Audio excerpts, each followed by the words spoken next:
the greatest music ever created, and how it ruined our lives. With EB's guest, Geoff Tate from Queensryche, Mr. Braverman will also have some heart-warming Slayer video memories to share, and a special treat for Linkin Park fans.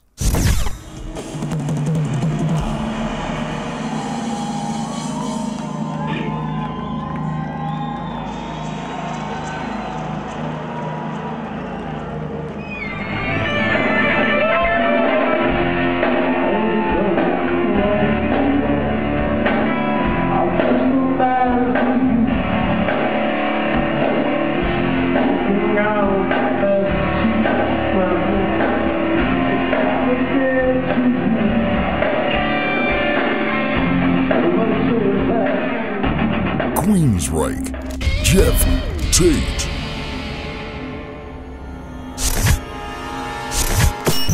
Would you have tried out for American Idol? If you were 14, you know, when that started, because your voice is such a, obviously, a gift, you would have I would never have done thought, that. I could win this. Well, see, I don't agree with the whole mentality of it. I don't think music and art is a sporting event.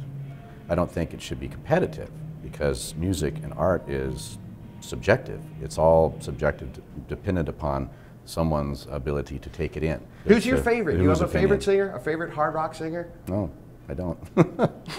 You're probably done with singing after you're done, right? How much more singing can you listen to? You know, it's all just expression, you know. It's how you want to paint the picture, how you express the song.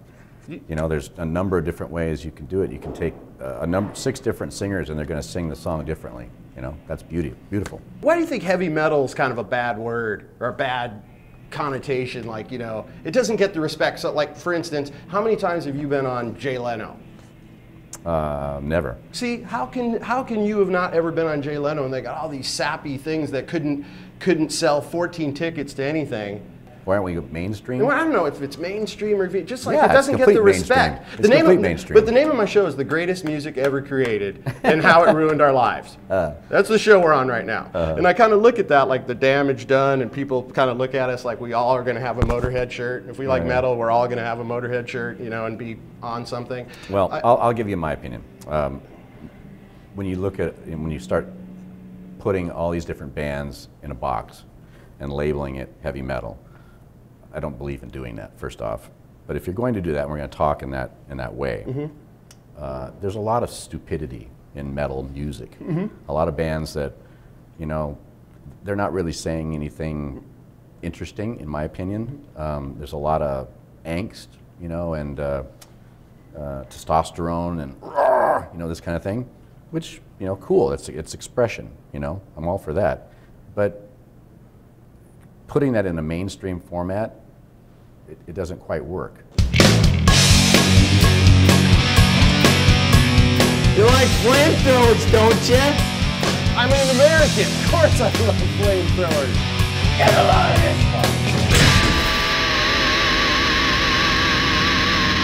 one. You're totally set apart from what I call kind of like our mentally damaged fans, friends, you know, the Metallica mentality or the Judas Priest mentality. It's just like, let's rock, let's metal.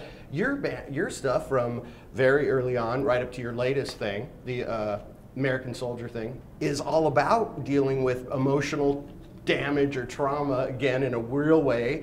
You know, Operation Mindcrime, all the stuff addressed there. Then the stuff even be addressed in your album today. Well, how did that happen? By accident? Did you consciously go, I'm going to use my voice as an educational tool, a tool for good society? And did your parents make you like that? I wish I would have thought that way. No, I was just expressing myself, you know, as everybody in our band has done. Okay, here's the subject we're going to try to tackle. Okay, how do we best paint this picture musically? Here's the lyric, and how do we get this emotion across in a musical way? And so we try a number of different avenues till we hit upon the one where our little committee of people says, oh, that's it, that does it. Then we have a song. What's like a biggest mistake you guys have made as a band? Did you ever like do too much cocaine, or did you find out that someone ripped you off? Or we had a lot of that. You guys always seem like a behaved, thoughtful band. I'm like, well, we just don't publicize the you know, the mistakes. See, that's what I asked like in the first place. Tell us something we don't know about nothing. Queensryche. There's nothing. So there's no pending court. There was never any, you know, you don't have like a bunch of illegitimate children sprinkled all over the world. You can't be, this next year will be our 30th year anniversary. Whoa. And so you can't have gone 30 years in this business without having some ups and downs and sideways momentum, you know.